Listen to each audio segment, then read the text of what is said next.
You'll hear from the folks to my left and the right in a moment, and I'm grateful for their presence and their hard work over the course of a number of years. We're here to talk about some of the efforts that have been underway since 2019 that were accelerated in early 2023 and continue throughout the state of California as it relates to crime suppression and partnerships that have been supported by local law enforcement in coordination and collaboration with the California Highway Patrol, the Department of Justice, and of course members of the Cal Guard.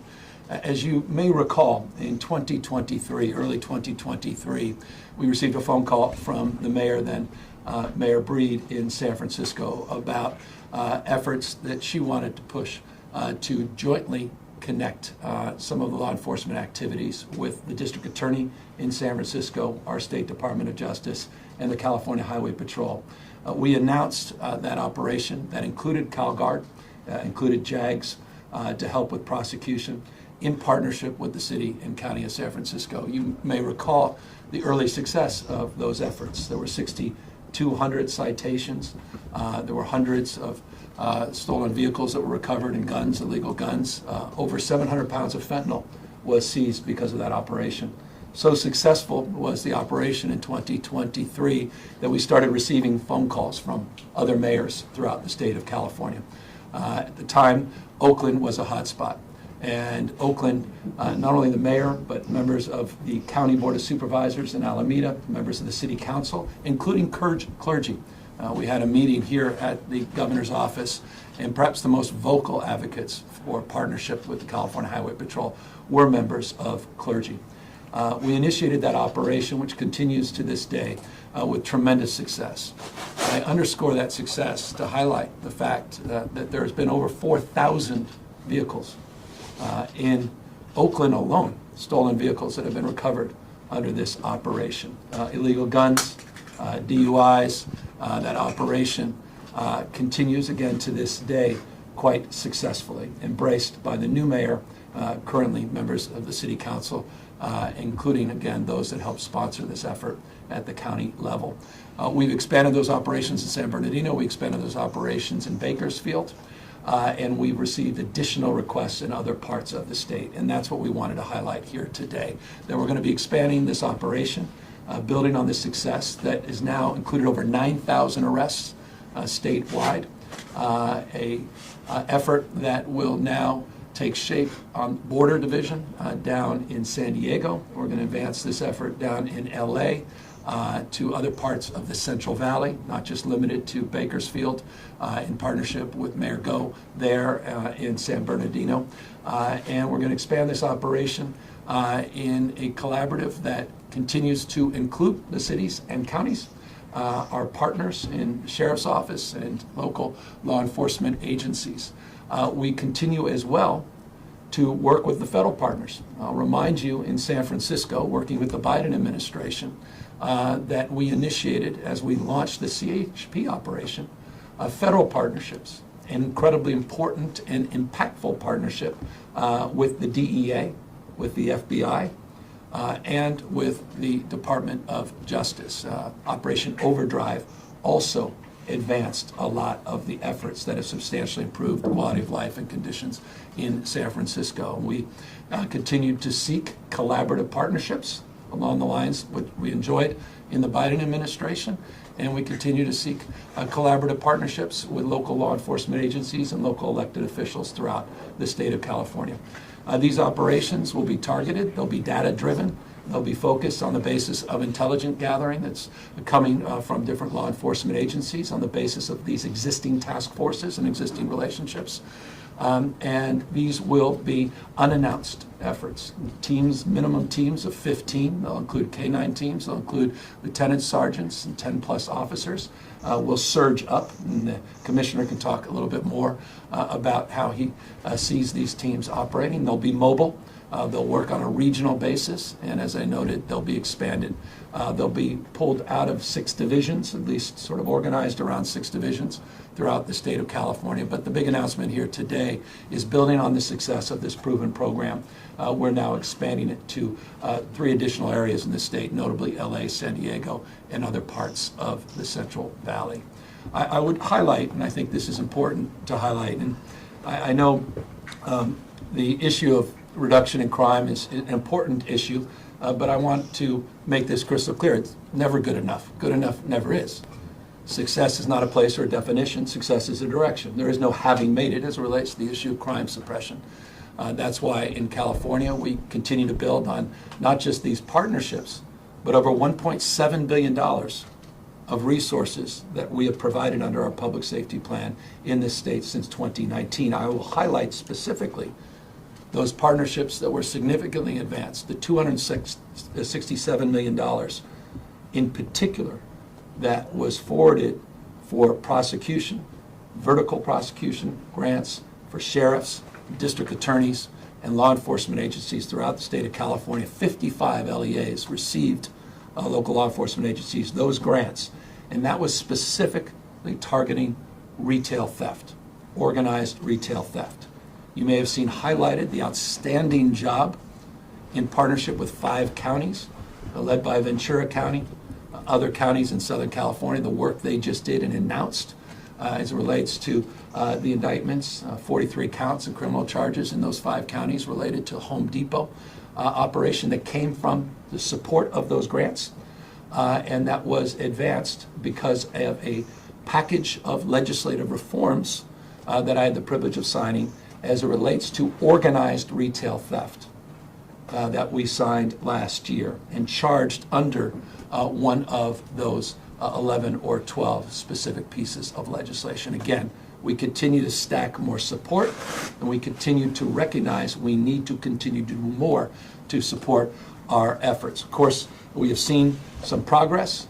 These numbers bear that out, but these numbers mean little to people. These are aggregate numbers, but we don't live in the aggregate. Everybody lives in a different community with different conditions, different challenges, and we are mindful that we have a lot more work to do. And that's precisely why we are announcing this today. I would rather be remiss if I did not comment on some of the activities as it relates to the National Guard at the federal level before I turn it over to the Commissioner and the Secretary. I am mindful, and I hope you are mindful, that any hour, any day, Justice Breyer will come out with a decision on posse comitatus. It will be the first district federal court judge in the country to adjudicate the facts on the basis of depositions that we had in hearings that we had a few weeks ago in federal court, where we deposed members of the Trump administration, Border Patrol, and the military as it relates to their operations in the state of California. I think its consequences will be profound and far-reaching. We're waiting to see that decision, and we're waiting to reflect on the impact of that decision, not just here in the state of California, but the prospects, I imagine, if we're successful in our efforts in highlighting our concerns around posse comitatus, that it will find its way into the appellate court, and the impacts, of course, that could be felt as it relates to the determination of that court on the broader western part of the United States. So our mind is fixed on an issue that remains a top priority and focus for all of us. We're not naive about the challenges that continue to plague our communities throughout the state of California, and we've every Tuesday provided you the information. I'll close on this. Many of you reported on it. Some I would encourage to take a look, but every Tuesday we highlight our what we refer to, forgive the vernacular, Takedown Tuesdays, and we highlight the progress of these existing efforts. We'll continue to do so in a transparent and forthright way as we have over the course of the last few years, but we'll do it on the basis of these renewed efforts and these significantly expanded operations throughout the state of California. Commissioner, perhaps you want to talk a little bit more about what you intend to do. Yeah, good morning, everybody. Sean Dury, I'm the Commissioner with the Highway Patrol, joined with Assistant Commissioner Rodney Ellison. He oversees all field operations for the state. For us, it's simple, doing everything we can in our power to make California the safest place to live, work, and travel. We are all Californians. We live in the communities that we serve, and we want to be out there serving the people of California. As the governor noted, we had the full-time crime suppression team in Oakland that has been extremely successful. And nobody knows that better than the people of Oakland, the communities of Oakland, who thank these officers every day for the work that they're going there and doing. The numbers speak for themselves.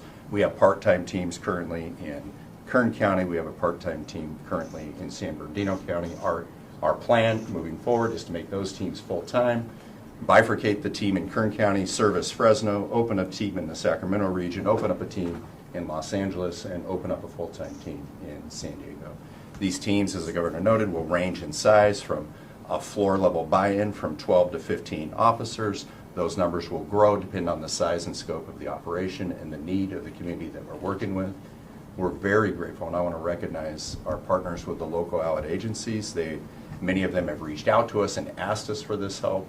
We look forward to partnering with them. We look forward to serving the specific needs of the communities, whether that's open-air drug markets, whether it's street racing, whether it's auto theft, drugs, whatever it is. Finally, I just want to thank the men and women. I want to make this distinction. The people that we put on these teams volunteer for these teams. They come from the communities. They take this very personal.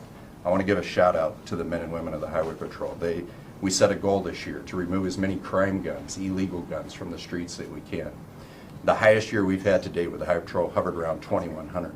Year to date this year, we're just at 2,500 crime guns that they have removed from the streets. On top of that, almost 1,100 pounds of fentanyl, illegal drugs that are polluting our communities. And so, to the men and the women of the Highway Patrol, I say thank you. To the governor, thank you for the support, the confidence. To our teammates and the local allied agencies, we look forward to working with you.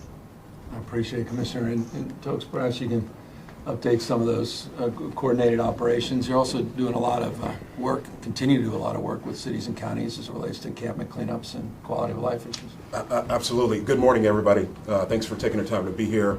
Just two really quick points. Number one, I want to thank the governor for his continued support and leadership on this issue. He's, every single time the CHP has reached out for support and come up with a new idea, or he comes up with a new idea, we're able to move it forward, and the evidence is there that it's making a difference. So thanks to the governor, and thanks to Commissioner and Commissioner Rodney as well for all your support in moving a lot of this effort forward, and for the governor's continued leadership. Number two, even though the governor said in his comments we don't live in the aggregate, look, his team, my team, spent a lot of time looking at the data. And when you look at this data, it clearly shows a lot of the efforts that he's been leading, the commissioner's been leading, it's making a difference. That chart he showed, Oakland, San Francisco, crime down. Overall as a state, violent crime is down in 2024, 4.5%. Property crime is down 8.5% across the state in 2024. As the commissioner noted, it's not just he and his teams. Those allied agencies obviously play a significant role in driving those numbers down. So I think it's just important to note that even though the governor is being bashful and saying, you know, we don't spend all our time here, our teams do. The people in the community should be feeling that impact of improved safety out there, no doubt. But to the governor's point as well, these issues related to crime are very much connected to what our streets look like. Not only do I have the responsibility to support Commissioner DeRee, also have oversight and support of Caltrans as well. Caltrans has a big responsibility in making sure that our rights of way, more than 50,000 miles in the state, are clean and open and safe, and dealing with issues related to people experiencing homelessness and encampments and litter, Clean California. All those things, governor's spearheaded to levels that we've never seen before in this state in his tenure, with funding and policy support. And so we're going to continue to do that work as well. Beyond CHP, Caltrans is going to continue to be focused and stepping up in cities like Oakland and San Francisco and Bakersfield, San Diego, LA, to make sure that where we're seeing high numbers of litter or possible encampments, we're cleaning those up and not just cleaning up encampments just to disperse people, but to make sure that they have long-term housing and care that they need as well. It's very, very important in the work that we do. We're not just going out there and cleaning up our sidewalks and clearing people out of the way. We're making sure they're connected to the continued services that they may need as well. So with that, again, Governor, thank you for your leadership on this. And Commissioner DeRee, the CST effort here, hoping that it sees much success in the months to come. Yeah, no, look, and the leadership is shared across the board. And again, I want to just highlight the mayors in particular that have been extraordinary partners in this effort. And it's a bipartisan effort. We're moving in Republican communities, Democratic communities, but we're all moving in the same direction. And that's the spirit we're bringing to this expansion of our existing program, and want to maintain that momentum and do it on the basis, I think, of what the Commissioner mentioned, which is with the strong support of the community. One of the things that has been, I spent a lot of time in Oakland. It's an extraordinary thing to walk the streets of Oakland and have people come up and say thank you to the California Highway Patrol. Thank you to the men and women of the California Highway Patrol for being there. And that's testament to the quality of the training, but also the quality of leadership. And so I just want to acknowledge the men and women that are on front lines and thank them for being extraordinary ambassadors for this program that allow us to be in this position to be able to expand it significantly across the state. With that, we're happy to answer any questions. Governor, is this in response to President Trump talking about, or is it to prevent the possibility? When President Trump talks about deploying more National Guard troops to more cities, is this part of a response or to prevent that from happening? Well, I think you can go back to your own reporting. We've been pretty consistent with these kinds of announcements. We haven't necessarily invited you in to the horseshoe here to announce them. We've done it by paper. We do it every week. We're highlighting these things. I've had probably 9 or 10 press conferences on this topic over the course of the last few years. So we're not reacting and responding to anything, quite the contrary. With one caveat, the community wants to see more, and we are trying to be responsive to the people we serve. As it relates to the president in particular, he's doing things to people, not with people. It's a point of profound and consequential contrast. He's de facto militarizing American cities. That's why I led with the Breyer decision. We're waiting for the outcome of that. Could have profound implications in terms of his authority to militarize American cities. Again, certainly here in California, impacts, though, will be discussed and debated if he moves in our direction across the United States. But I should note, just on that, if he is to invest in crime suppression, I hope the President of the United States would look at the facts. Just consider Speaker Johnson's state and district. Just look at the murder rate that's nearly 4 times higher than California's. In Louisiana, this Speaker Johnson, 4x higher. I'm just offering, again, you've not seen this on Fox News, so President may not be familiar with these facts. So I want to present some facts to the President of the United States. And imagine this is alarming to the President to learn these facts, particularly Speaker Johnson, who's been such a strong partner and ally in these efforts. So the carnage in Louisiana is well defined. Of course, Mississippi leads the nation as the #1 murder state in America. Imagine this in particular may resonate with the President of the United States. It's got a murder rate 180%. 180% higher than Los Angeles. It's interesting. LA has more people. These are all per capita numbers. More people than Los Angeles. Perhaps the President could deploy the National Guard in every corner of Mississippi. It's the murder rate's out of control there. Carnage. And Governor may want to make that phone call. Again, if they care about the issues of crime and violence. I would note St. Louis murder rate is 190% larger than Oakland. I can go on. We can talk about the carnage in Arkansas, again, one of the top 10 murder states in America. 2.6 times greater than San Francisco. Again, these are just not just observations, they're stone-cold facts.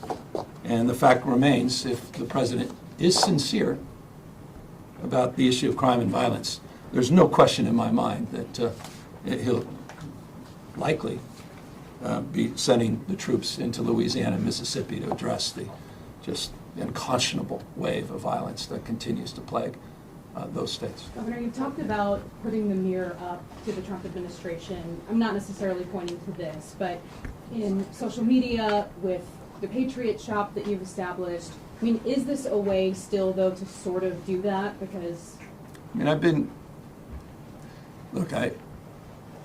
we've been at this, as you know. You've been to all these events for months and months. And I think we kicked this off with the AG, a few years back in San Jose. We were very vocal about the legislature moving on that legislative package a year plus ago. So I think it's a continuation of that. I mean, but I think it is important to highlight the National Guard issue. I thought it was the right question. And it's a question on all our minds. Is this America? Are we losing our country? Have we lost grip with reality? The idea that the military can be out there in every street corner. In the United States of America, that people that don't look like me, the black and brown community, quite literally feeling like they're racially profiled, scared to death to walk their dogs or go to the grocery store. Even in some cases, now you're hearing more and more about it, going to the hospital to get emergency care, let alone preventative care. That matter, even going to school or a graduation we saw last year, funerals, weddings, events. So, no, I think it's important to build on what we're doing, yes, to extend that narrative, to expand our successful programs, to acknowledge we have work to do, not suggesting otherwise, but also acknowledge that this country needs to wake up to what's going on, and not just the authoritarian tendencies, but the authoritarian actions by this president. This cannot be normalized. And yes, so I'm highlighting some just blatant hypocrisy. Yes, we're putting a mirror up to the lunacy that is Trump's tweets and his grift.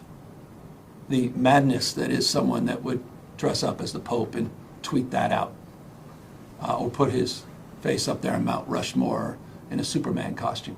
President of the United States. So I do think it's important to put that mirror, that lens back, and have everyone reflect on it and say, well, have we accepted this as normal? Why aren't we calling this out more clearly? So extension of what we're doing, but also, yes, highlighting some of that. We know that he often, challenges facts. We saw him challenging crime data in D.C. What's the plan in place if he, obviously, doesn't believe? Well, I mean, it's an administration that's always believed in alternative facts. In fact, facts don't matter, illusion rules. That's why the chatbots at Fox are so successful at night. Shape-shifting, facts don't matter. They flood the zone with narrative. But facts are stubborn things. And the fact is, Mississippi, I mentioned Arkansas. How about Tennessee? Alabama. Alabama's top 3 murder states in America. Where's the President of the United States? I thought he cared. These are his states that voted for him. His state of mind doesn't seem to be focused on the issue of crime and violence. It's about an expression of authoritarianism. He reflects and waxes, I think, 2 of the last 3 days, talking about being a dictator. I hope people pay attention. And so we are data-driven here. This basis on facts, in evidence, not just police chiefs that provide that information, but the FBI that stress tests that information. We still believe that facts matter. And that's a question for the Trump administration. I'm not convinced he does, or ever has. Governor, thanks for having us in your office. I think it's the first time we're in this setting.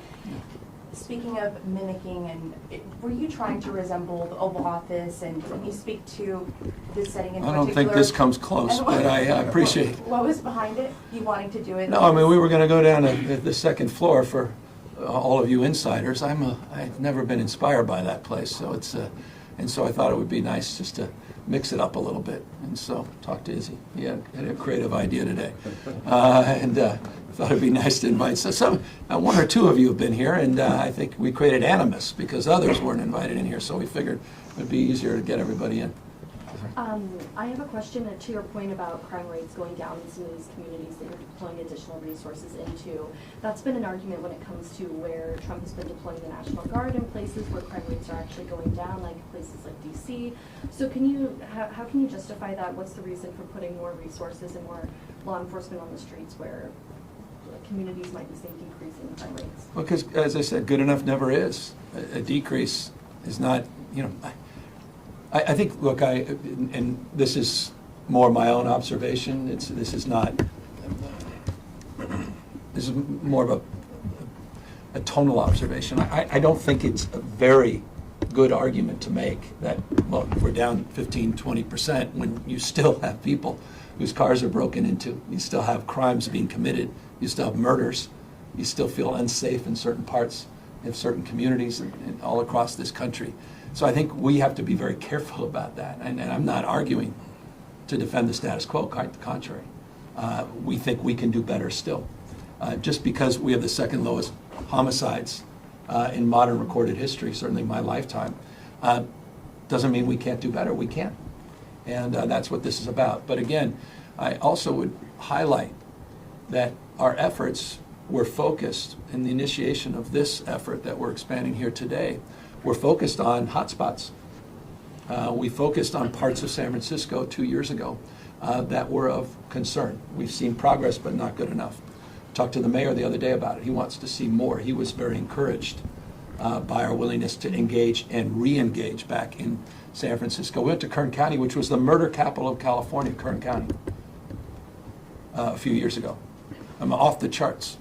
I think for 5 out of the last 6 years, they've been the murder capital of the state. And we reached out to mayor and the county and we said, look, this is not just about coastal cities.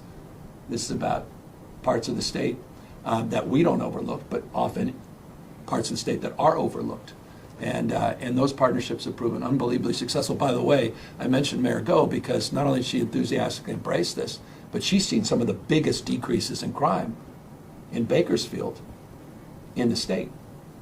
We're using not just our mobile resources, we're using our air resources down there as well, and I appreciate the commissioner's work in that respect. We're going after side shows down there, and we've seen some success. So their willingness to engage has been profoundly consequential and beneficial, and I think a lot of those communities that have seen declines think they can do better, can do more, and that's why we're... Last question. Governor, you mentioned hotspots. Can you speak a little bit more, maybe you all can as well, to what's happening in Los Angeles County, what your plans are, if there's specific crimes you're targeting or enforcement you're going to stand up there? Yeah, it's still early. We're having conversations with LAPD. I can tell you this, the city, the mayor's office, and our counterparts with LAPD are very excited about the partnership we're going to do. That's probably going to be one of our biggest number of resources. We have a lot of officers in LA County, so it's going to be an easy lift for us. And so we look forward to being proactive with them. And really, it's going to be, we sit down and plan out these operations 30, 60, 90 days out with Los Angeles Police Department and see where we want to combine our forces. So. You mentioned retail theft, you mentioned street racing. Are there any specific types of crime you'll be focusing on? Yeah, I mean, our bailiwick is auto theft, obviously, just any crime. When you have a crime issue, the governor talks about where these trends are going up. Our plan is to go in and do what we do. We go in and saturate an area with high visibility in-view patrol. We're going to put numbers of black and white patrol cars and officers in uniform in there. It deters criminals. The people that have a problem with that are the criminal community have a problem with us coming in and saturating an area. And so whatever the crime is, when we come in and do just enforcement that leads to good police work, that crime goes down. So. I want to just, and if I may, well, forgive me, but just I want to also compliment the commissioner. It was the CHP working with LAPD that were protecting the National Guard and the military in LA. I want to thank them for that. The LAPD, in partnership with the CHP, had to protect the federalized guard and the United States military after Donald Trump federalized them. And I just want to compliment you more publicly for an outstanding job in that respect. Forgive me. Can you talk about what your efforts will focus on in Sacramento and the Central Valley? Yeah, same thing. yeah, same thing. We're talking with those chiefs directly to see where their needs are, but it'll be the same plan of attack. And so these operations will be well thought out, will be data driven, will be planned in advance, but obviously we're not going to public on when and where. And after we've executed some of them, we'll be more than happy to share what the results Two are. messages today are kind of contradictory. On the one hand, you're mocking Trump's deployments and, you know, highlighting the crime rates in red states that you say are higher, and at the same time, we're here because you're surging law enforcement across the state. So, do you believe that crime is a problem in California or not? Well, sort of curious question. I made the entire point that crime's an issue and we want to tackle it, and we continue to do more in that space, and we announced and highlighted some of the expansion. What is not contradictory, respectfully, is that we're doing it in partnership with our local communities. We did it in partnership with the Biden administration prior. We're not talking about the nationalization, the militarization of the Guard and militarizing the United States cities. So quite the contrary. Thank you, everyone. Trafficking